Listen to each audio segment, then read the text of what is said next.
نحمدہ ونصلی ونسلم علی حبیبہ الکریم وعلی آل الطاہرین واصحابہ الراشدین اما بعد فاعوذ باللہ من الشیطان الرجیم بسم اللہ الرحمن الرحیم یقولون لئن رجعنا الی المدینۃ لیخرجن الاعز منها الاذل وللہ العزۃ ولرسولہ وللمؤمنین وَلَٰكِنَّ الْمُنَافِقِينَ لَا يَعْلَمُونَ صدق اللہ مولانا العظیم۔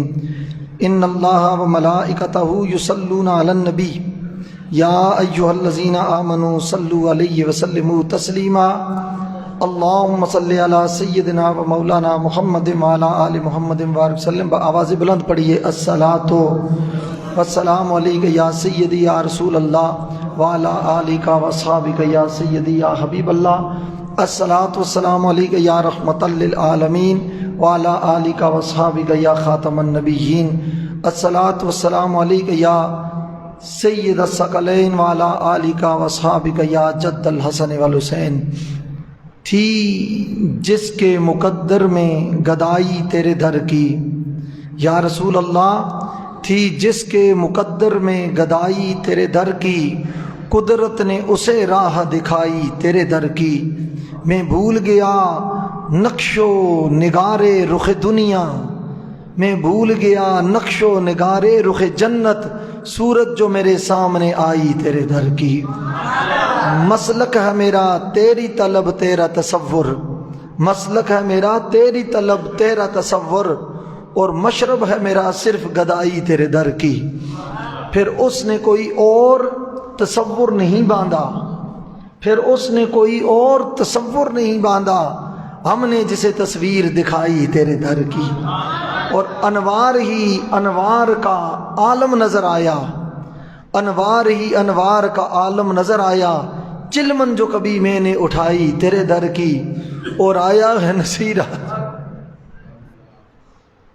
آیا ہے نصیر آج تمنا یہی لے کر، آیا ہے نصیر آج تمنا یہی لے کر، یا رسول اللہ پلکوں سے کیے جائے صفائی تیرے در کی، پلکوں سے کیے جائے صفائی تیرے در کی۔ حضرات گرامی قدر، معزز حاضرین، ذی احترام سامعین، آج کا درس انتہائی عام ہے۔ دوسرے لفظوں میں یہ سمجھ لیجئے کہ ایمان کے تحفظ کا ذریعہ ہے، اپنے ایمان بچانے کے لیے مشعل راہ ہے،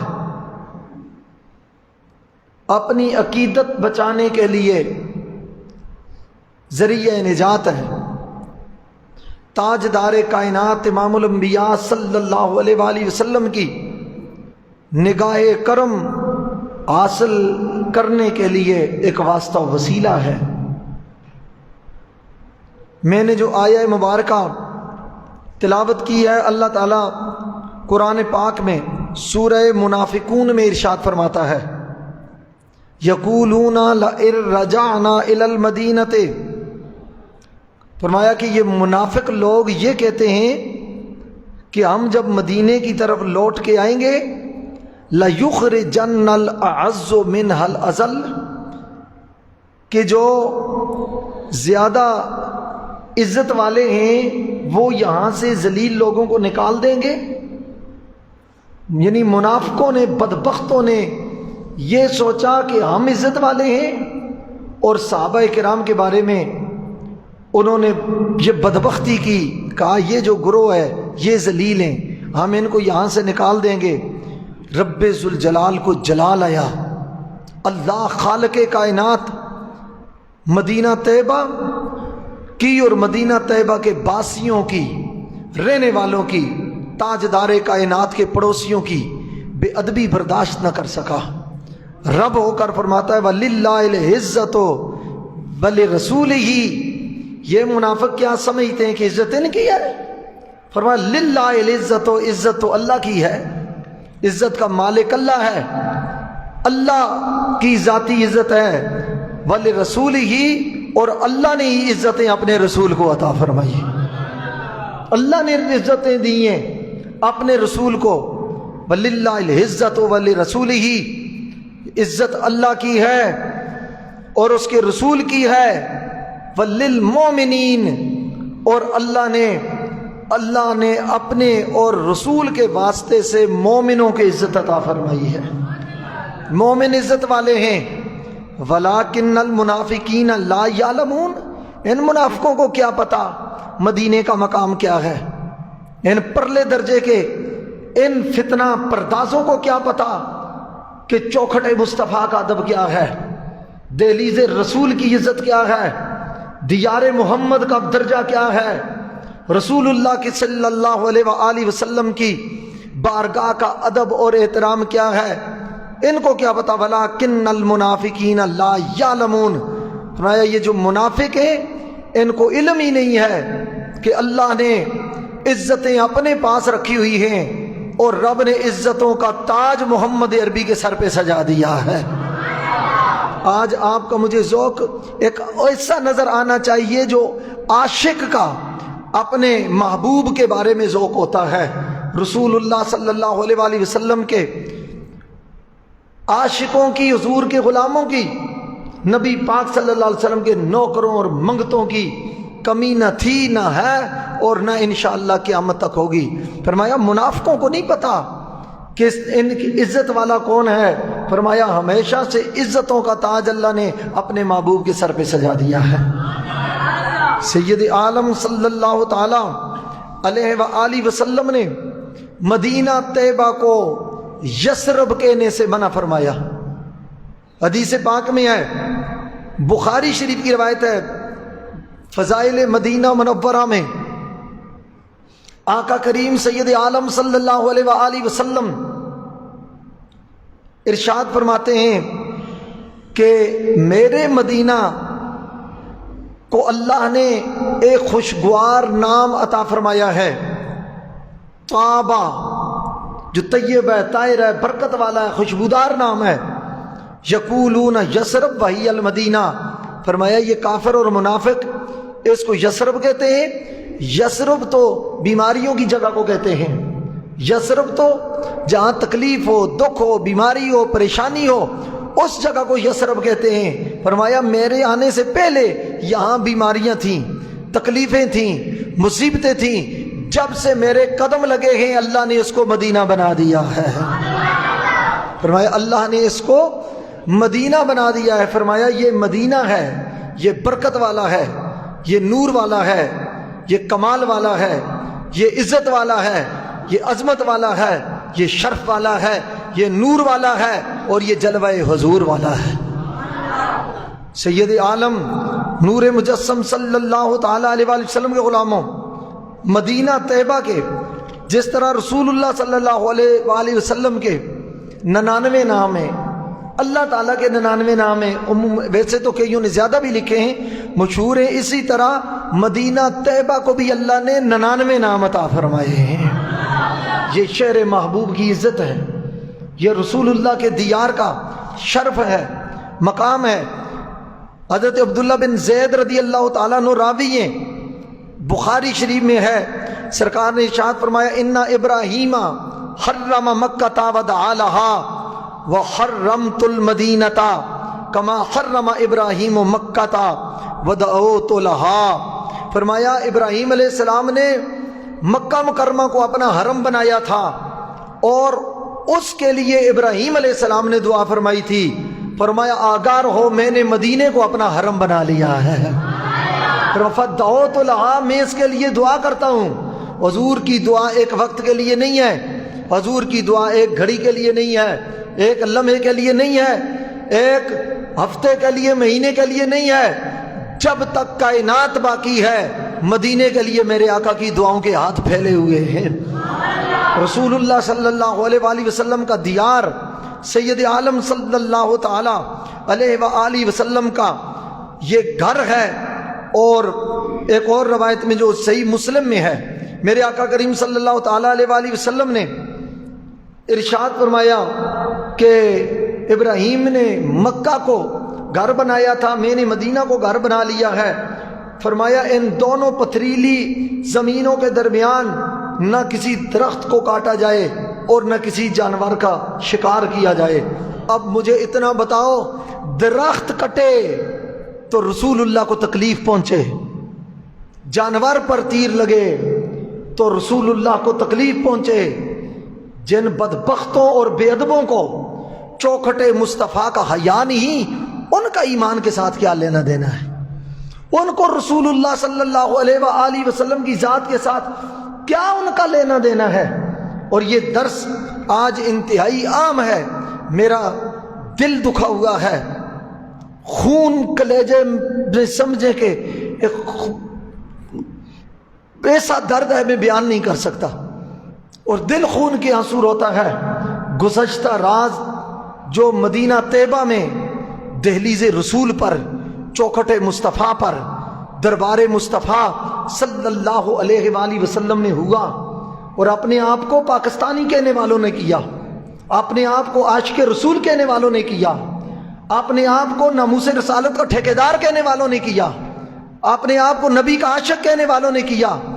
یہ سرکار کی چوکھٹ پہ، دہلیز رسول پہ، آپ کو پتہ ہوگا، نہیں تو میں بیان کر دیتا ہوں، پاکستان کے وزیر اعظم کوئی بھی ہوں، ہمارے عمران خان صاحب ہوں یا شہباز شریف صاحب ہوں، ایک عہدہ ہے، عزت ہے، پاکستان کا وزیر اعظم وہاں گیا تو کچھ لوگوں نے رسول اللہ کے دربار پر، حضور کے روزے پر اس کو چور چور کے نعرے لگائے، اور تمہاری اختلاف ہے سیاسی، لعنت ڈالو، پاکستان میں لڑو، الیکشن کرو، مرو مارو پہ الیکشن میں، ادھر دفع ہو، جو مرضی یہ کرو، تمہیں حیا نہیں کہ کس کی چوکھٹ پر تم نے گالی دی ہے؟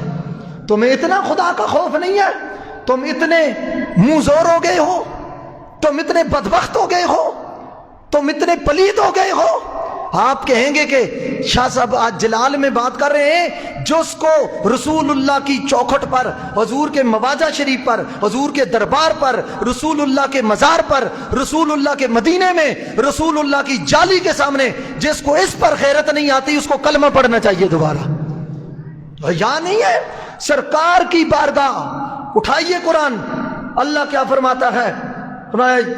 لا ترفعوا اصواتکم فوق صوت النبی، فرمایا میرے مصطفیٰ، میرے محبوب یہاں آرام فرما ہیں لیٹے ہوئے، لا ترفعوا اصواتکم، تم اپنی آوازوں کو بھی نبی کی آواز سے بلند نہ کرنا۔ بے شک تم درس دے رہے ہو، دین کی بات کرتے ہو، علم کی بات کرتے ہو، شریعت کی بات کرتے ہو، یہاں تک کہ تم ذکر کرتے ہو، درود ہی پڑھتے ہو، مگر تمہیں مواجہ شریف کے سامنے اونچی آواز سے پڑھنے کی اجازت نہیں، چونکہ یہ رسول اللہ تشریف فرما ہے، حضور کے سامنے آواز بلند کرنا بے ادبی ہے، گستاخی ہے۔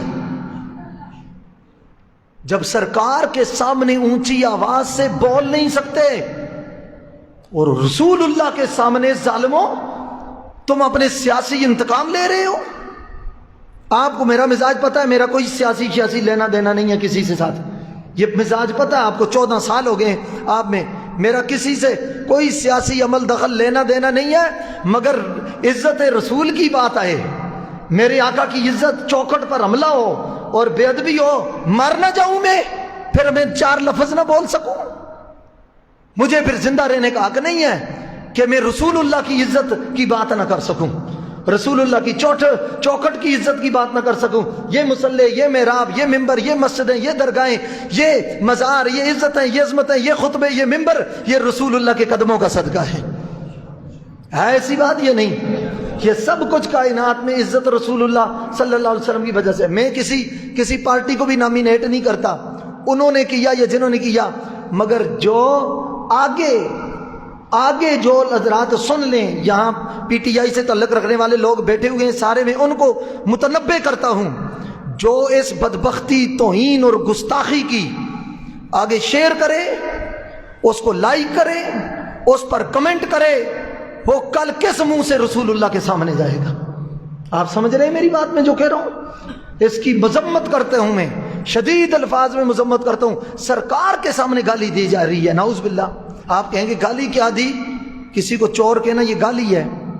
اور یہ دیکھو، جب میرے گھر میں کوئی میرا مہمان آیا ہوا ہو، کوئی آ کے اس کو گالی دے، تو اس مہمان کی توہین ہے یا میری توہین ہے؟ بولیے، آپ سیاسی اختلافات چھوڑیں سائڈ پہ، رسول اللہ کے سامنے ایسی آوازیں کسنا، دہلیز مصطفیٰ پر ایسی آوازیں کسنا، آپ کس اللہ کے کار کو دعوت دے رہے ہیں؟ اللہ کے کس غضب کو دعوت دے رہے ہیں؟ اللہ کی ناراضگی کو دعوت دے رہے ہیں؟ اللہ تعالیٰ کا کار اور غضب آیا، اور یاد رکھنا اللہ اپنے محبوب کے بارے میں بہت غیرت والا ہے۔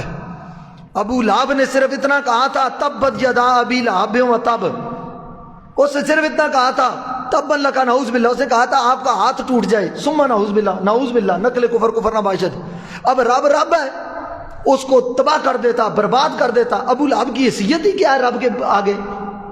مگر رب ذوالجلال کا جلال اور محبوب سے عشق کی غیرت برداشت نہ کر سکی، کہا تو بدبخت کافر پلید، تو میرے محبوب کو کہتا ہے، یہ کافر پلید بدبخت میرے محبوب کو کہتا ہے کہ ہاتھ ٹوٹ جائے؟ فرمایا تبت یدا ابی لہب وتب، تو نے ایک ہاتھ کا کہا، میں رب ہو کر کہتا ہوں تجھ خبیث کے دونوں ہاتھ ٹوٹ جائیں، تو برباد ہو جائے، تباہ ہو جائے۔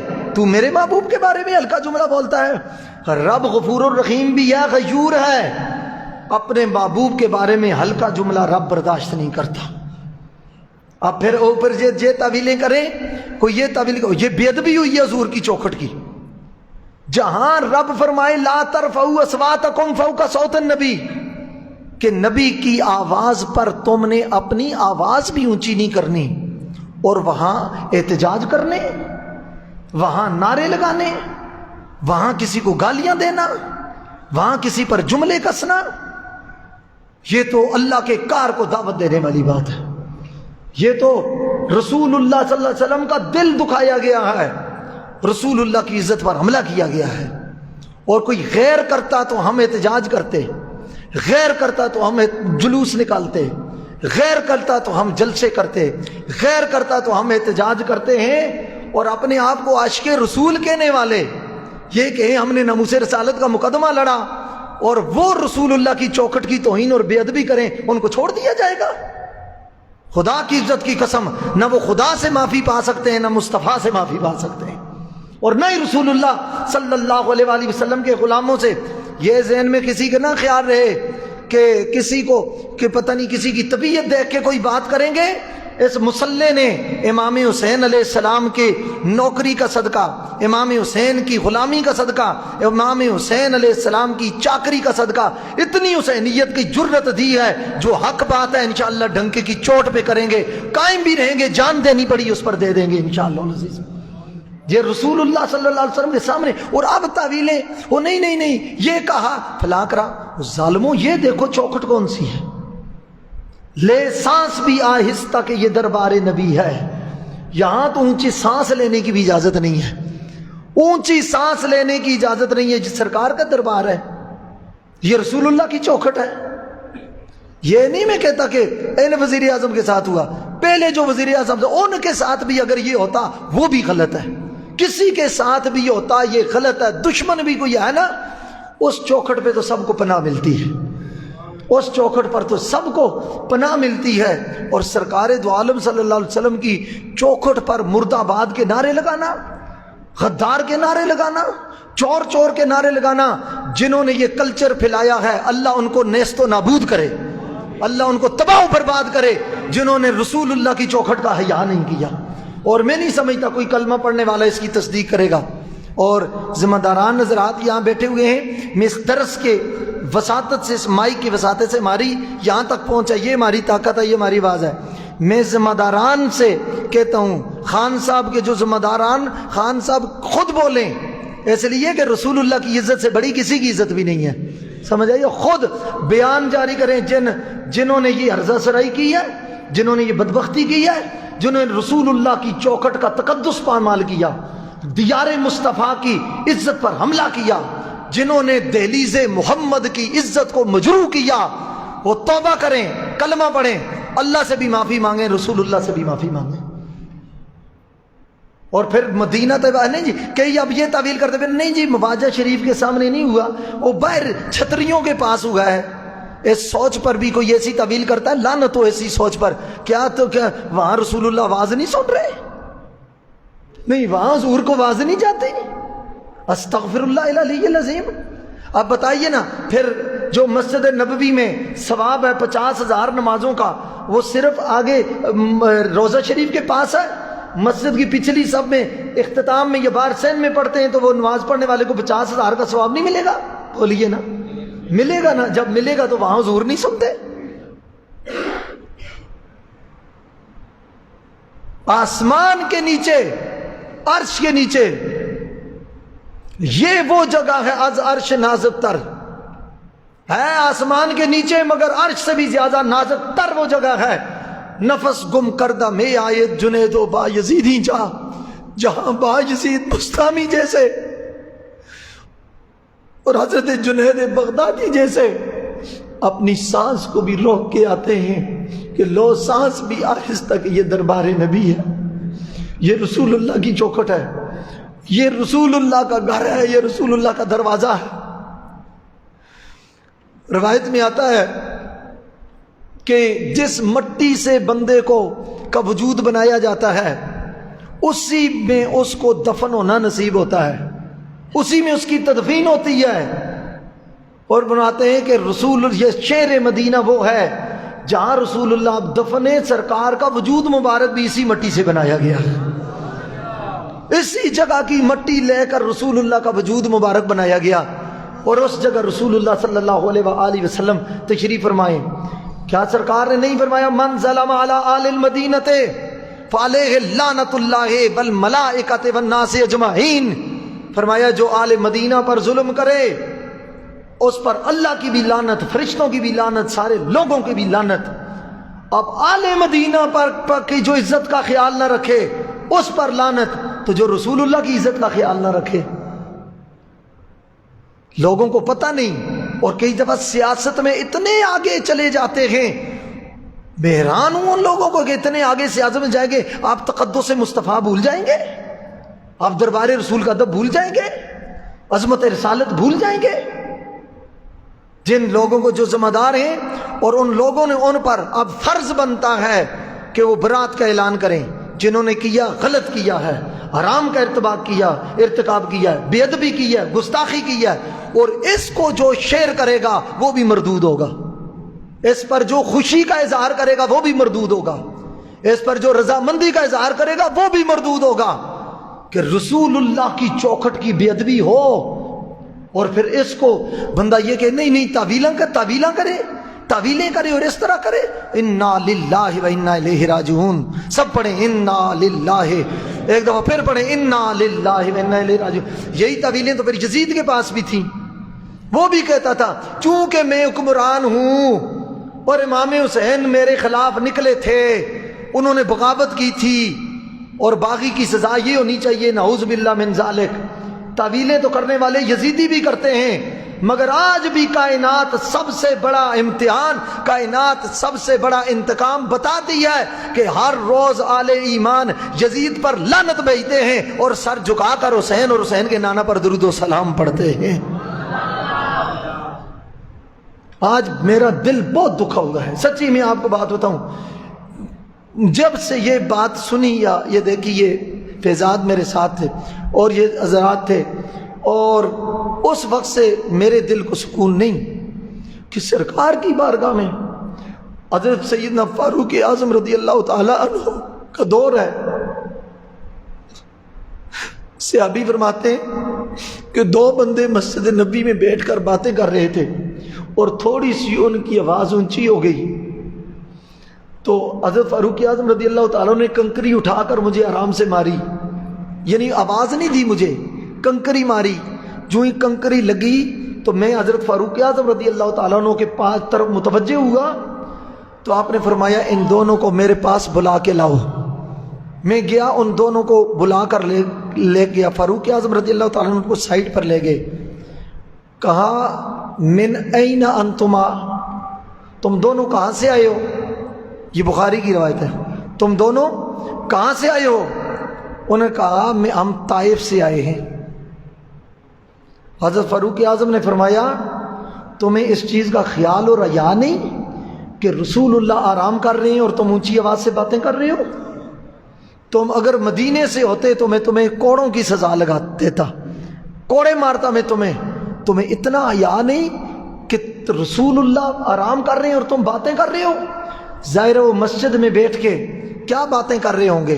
کوئی دین کی باتیں کر رہے ہوں گے، صحابہ کا دور ہے، تابعین کا دور ہے، مگر فاروق اعظم یہ بھی برداشت نہ کر سکے رسول اللہ کے سامنے مسجد میں بیٹھ کر کوئی اونچے لہجے میں بولے اور نبی پاک کے دربار کے سامنے نعرے لگانا، کسی کو گالیاں دینا، کسی کی مذمت کرنا۔ میں بالکل کہتا ہوں مصلی رسول پہ بیٹھ کر قسم اٹھا کر جتنا دین میں نے پڑھا ہے یا جو میں جانتا ہوں، یہ اپنا ایمان اور آخرت دونوں تباہ اور برباد کرنے کے برابر ہے۔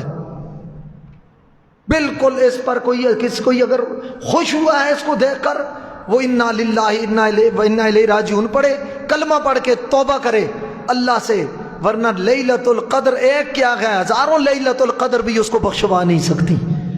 جو رسول اللہ کی بارگاہ سے دودکارا جائے، جو حضور کی چوکھٹ سے راندہ درگاہ ہو جائے، جو نبی پاک صلی اللہ علیہ وآلہ وسلم کے بارگاہ سے دودکارا جائے۔ اور مجھے بہت دکھ ہے جو لوگ اس کو یہ کہیں کہ جی دیکھیں مدینے میں یہ ہوا، فلان یہ ہوا، لا حول ولا قوت الا باللہ العلی العظیم۔ اس کا مطلب ہے آپ اس پر راضی ہیں کہ رسول اللہ کی چوکھٹ کی جس انداز میں بے حرمتی ہوئی، بے ادبی ہوئی، توہین ہوئی، گستاخی ہوئی، اللہ معاف فرمائے۔ مجھے تو ڈر ہے کسی اس وجہ سے عذاب نازل نہ ہو جائے، کوئی اللہ تعالیٰ کی ناراضگی کی وجہ سے عذاب نازل نہ ہو جائے۔ میں آپ کو دلیل قرآن و حدیث سے دے چکا ہوں کہ رب غفور الرحیم بھی ہے، مگر اپنے محبوب کی عزت کے حوالے سے رب بہت غیور ہے، غیرت مند ہے۔ غیرت تو سب ہے ہی رب کی عطا کردہ ہے، یہ ذہن نشین رکھیں اس بات کو اور اس پر توبہ کریں۔ جن بدبختوں نے، مردودوں نے، میں کہوں گا جن وقت کے یزیدوں اور شمروں نے رسول اللہ صلی اللہ علیہ وسلم کی چوکھٹ کا حیا نہیں کیا، جہاں آواز اونچی کرنے کی اجازت نہیں، نعرے لگائے، کسی کی توہین کی یا گالیاں دیں، وہ دوبارہ کلمہ پڑھیں اور توبہ کریں۔ اور جن حضرات کو اس کو دیکھ کر خوشی ہوئی، پہلے پتہ نہیں تھا، انجانا تھا نا، بے وقوفی میں، ادب علم میں خوشی ہوئی، ان لمحوں کی وہ بھی توبہ کریں، اس لیے کہ عزتیں رسول اللہ کے دروازے کی ہیں۔ اگر کائنات میں نبی پاک کی چوکھٹ کی عزت محفوظ نہیں رہے گی تو کسی کی عزت محفوظ نہیں رہے گی۔ میں اب بات ختم کروں، جذبات میرے بے شمار ہیں، انشاءاللہ جمعے کے خطبے میں بھی میں انشاءاللہ اس کی وضاحت کروں گا۔ اور یہ بات یاد رکھیں، میں جس کو کہتا ہوں حق سمجھتا ہوں اور کہتا ہوں کسی کو کڑوا لگے، میں نہیں سمجھتا جس نے دل سے کلمہ پڑھا اور حضور سے محبت کی ہو اور وہ اس کو محسوس کرے، وہ تو اس بات پر خوش ہوگا کہ میرے نبی کی چوکھٹ کی عزت کی بات ہوئی ہے۔ ایسے ہے یا نہیں؟ بولے ذرا، سارے بولیں ایسے ہے یا نہیں کہ حضور کی چوکھٹ کی عزت؟ اور میرے گھر پر کوئی آ کے پتھر مارے تو اس کی بے ادبی ہے، آپ کے گھر پر کوئی پتھر مارے تو اس کی بے ادبی ہے، مسجد کے دروازے پر کوئی پتھر مارے تو اس کی بے ادبی ہے۔ رسول اللہ صلی اللہ علیہ وسلم کی چوکھٹ پر یہ ہلا گلا، شور شرابہ، دما چوکڑی مچاؤ، یہ حضور کی بے ادبی نہیں ہے؟ انا للہ و انا الیہ راجعون۔ اگر حضور کی دربار کی عزت نہیں رہے گی پھر کائنات میں عزت کس کی ہے؟ اس چیز کو یاد رکھیں۔ یہ کوئی میرا سیاست معاملات سے تعلق نہیں ہے، ایمان سے میرا تعلق ہے، اور ایمان کے پر حملہ ہوگا انشاءاللہ العزیز میں اس پر ضرور بولوں گا۔ اس لیے ایمان کا مرکز رسول اللہ کا دروازہ ہے، رسول اللہ کی چوکھٹ ہے۔ امام الانبیاء صلی اللہ علیہ وآلہ وسلم کی وہ بارگاہ ہے جہاں فرشتے بھی دم بخود حاضر ہوتے ہیں، جہاں سانس بھی اونچا نہیں لیا جا سکتا۔ ایک بات سنو اور میں بات اختتام کروں۔ ایک رند تھا، ایک شاعر گزرا ہے اختر شیرانی اس کا نام تھا، بادہ نوش تھا، شراب وغیرہ بھی پیتا تھا۔ اس کے حالات میں لکھا ہے کہ ایک دفعہ اس کی یہ رندوں کی بزم لگی ہوئی تھی، اس میں کہتا ہے وہ شیرانی صاحب جام پہ جام نوش کیے جا رہے تھے تو وہاں بات چھڑ گئی۔ کسی نے کہا جی شاعر اپنی وہ چھوڑ رہے تھے، اول فول کہہ رہے تھے، چونکہ ٹن تھا، نشے میں تھا، پتہ ہی نہیں تھی۔ تو کہنے لگے، کسی نے کہا آپ کیسے شاعر ہیں؟ انہوں نے کہا ہم جیسا شاعر نہ کبھی پہلے ہوا، نہ اب ہے، نہ قیامت تک ہو سکتا ہے۔ لوگوں نے کہا یہ مستی میں ہے، کہا غالب کے بارے میں کیا خیال ہے؟ ان کا غالب اگر مجھ سے پڑھ لیتا تو شاعر بن جاتا. ان کا جوش کے بارے میں کیا ہے؟ ان کا بھی اس کو پریکٹس کرنی چاہیے. بڑی بات. ان کا جی وہ اس کے بارے میں میر تقی میر کے بارے میں کیا کہتے ہیں اگر میری شاگردی اور صحبت پا لیتا تو اچھا شاعر بن جاتا. بڑے بڑے شعراء کا کہتے ہیں وہ عجیب باتیں کرتے، لوگ ہنستے مسکراتے، تو وہ بھی جام پہ جام توڑ رہا تھا.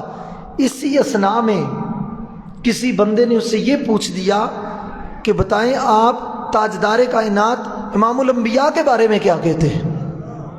اس حال میں کہتے ہیں اتنا تھا وہ، اس کے ہاتھ کانپے، آنکھوں میں خون اتر آیا، اور شراب کا بھرا ہوا گلاس اس نے اس کے سر پر دے مارا، اور چیخ کر اپنا گریبان پھاڑ کر اس کو اٹھا کر زمین پر پٹخا اور کہنے لگے بدبخت پلید، تجھے اس غلیظ محفل میں اتنا پاک نام لینے کی جرت کیسے ہو؟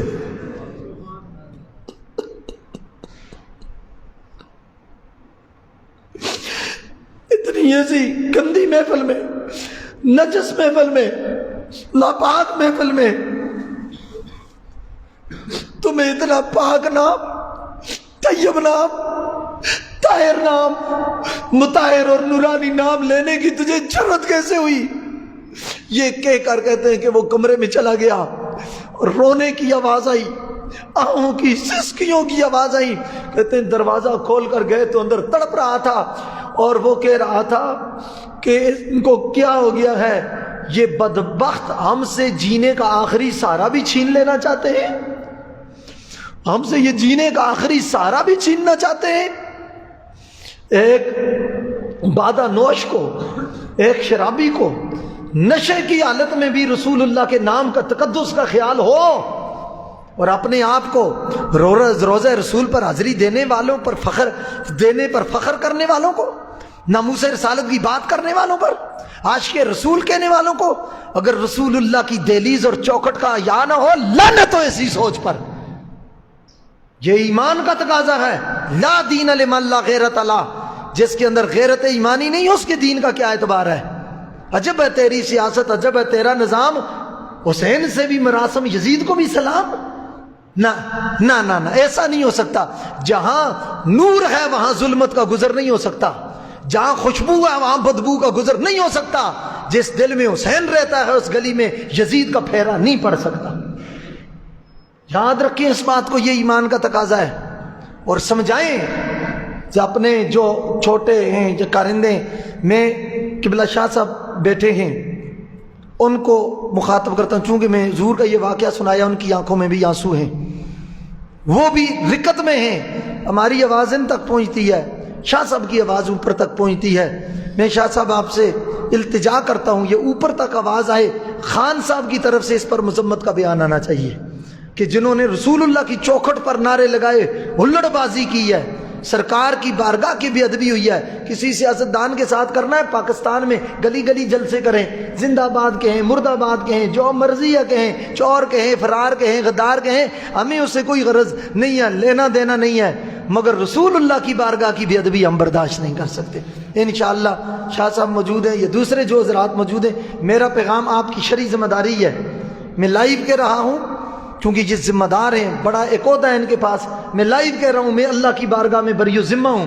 یہ احتجاج آپ کی طرف سے آنا چاہیے، ریکارڈ ہونا چاہیے، آپ کی طرف سے مذمت کی پوسٹیں آنی چاہیے کہ جنہوں نے یہ بدبختی کی ہے ان کا تعلق کسی بھی جماعت کے ساتھ ہو وہ توبہ کریں، اللہ سے معافی مانگیں. انہوں نے اللہ کو ناراض کیا ہے، انہوں نے رسول اللہ کا دل دکھایا ہے، اور وہ بھی رمضان کے آخری عشرے میں اور ان دنوں میں.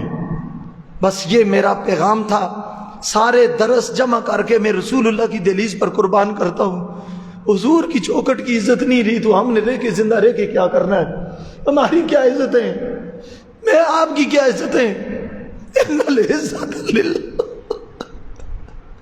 ان العزت للہ وللرسول. عزتیں تو ساری اللہ کی ہیں، عزتیں تو رسول اللہ کی ہیں. اور خدا کی عزت کی قسم آل ایمان سے پوچھو جن کا یہ باطنی دنیا میں جن کا تعلق ہے، جب اس کی اطلاع حضرت مصلح امت، استاذ الاساتذہ، ولی کامل اس دور میں حضرت قبلہ عالم پیر سید حسین الدین شاہ صاحب کو ملی انہوں نے 5 مرتبہ زور زور سے پڑھا انا للہ و انا الیہ راجعون، انا للہ و انا الیہ راجعون۔ 5 دفعہ پڑھنے کے بعد خون ان کے ہاتھ سے دور ہو گیا۔ اتنی بڑی بے ادبی ہے، ہم پہلے ہی کتنے گناہ گار ہیں، خطا کار ہیں، پتہ نہیں اس وجہ سے ہم پر کوئی ایسا عذاب آ جائے ہم برداشت کر سکتے؟ نہیں برداشت کر سکتے۔ بس ایک تو یہ دعا کریں حضور کی بارگاہ میں، یا رسول اللہ ہم شرمندہ ہیں کہ ایسا کرنے والوں کے پاسپورٹ یہ سبز پاسپورٹ ہیں، ان کے شناختی کارڈوں پر پاکستانی لکھا ہوا ہے۔ یا رسول اللہ سارے ایسے نہیں ہیں حضور، سارے ایسے نہیں ہیں، ساری جتنی سیاسی جماعتیں بھی ہیں ان میں بھی سارے ایسے نہیں ہیں حضور، سب سیاست بعد میں ہے، آپ کی عزت پہلے ہے حضور، ہم آپ کے نوکر ہیں، آپ کے غلام ہیں۔ جنہوں نے یہ بے وقوفی کی، بے ادبی کی، یا رسول اللہ ہم آپ کی دہلیز سے معافی مانگتے ہیں، یا رسول اللہ آپ تمام پاکستان والوں سے آپ کا دل نہ دکھے حضور، آپ مہربانی فرمائیں، شفقت فرمائیں، کریم ہیں، بندہ پرور ہیں، غریب نواز ہیں، رحمت للعالمین ہیں۔ یا اللہ ہم اس لیلۃ القدر ختم ہو رہی ہے، اللہ کی بارگاہ میں التجا کرتے ہیں، یا اللہ رسول اللہ کے صدقے میرے وطن کی حفاظت فرما، پاکستان کی حفاظت فرما، سب کہیں آمین۔ یا اللہ پاکستان کی حفاظت فرما، پاکستان کو سلامت رکھ، پاکستان کو استحکام عطا فرما۔ یہ یہاں سرکار کے غلاموں کا دیس ہے، حضور کی عاشق بستے ہیں، میں دیکھ رہا ہوں لوگ رو رہے ہیں، ان کے دل دکھے ہوئے ہیں، کیونکہ یہ ہر بات میں کمزور ہو سکتے ہیں، رسول اللہ کی محبت میں کمزور نہیں ہو سکتے۔ اللہ تعالیٰ حضور سید عالم صلی اللہ علیہ وآلہ وسلم کے صدقے اور وسیلے سے ہمیں حضور کا وفادار رکھے، نبی کا سچا غلام بنائے، پاکیزہ محبت عطا فرمائے، اور جنہوں نے یہ بدبختی کی ہے اللہ ان کو توفیق توبہ بھی عطا کرے۔ اگر جان بوجھ کر کے ہم اس چوکھٹ پر ہیں اور حضور کا ذہن میں تصور تھا اور حضور کی عظمت پیش نظر تھی، اس کے باوجود یہ حرکت کی ہے، یہ تو مفتی فتویٰ دیں گے کہ ایسوں کی توبہ بھی پھر قبول ہو سکتی ہے یا نہیں، گستاخی کرنے والوں کی توبہ بھی قبول نہیں ہوتی۔ اللہ تعالیٰ ہمیں بے ادبی سے محفوظ رکھے، اللہ تعالیٰ میں حضور سید عالم صلی اللہ علیہ وسلم کی چوکھٹ کا حیا بھی عطا فرمائے، اور دونوں جہانوں میں رسول اللہ سے وفا بھی عطا فرمائے۔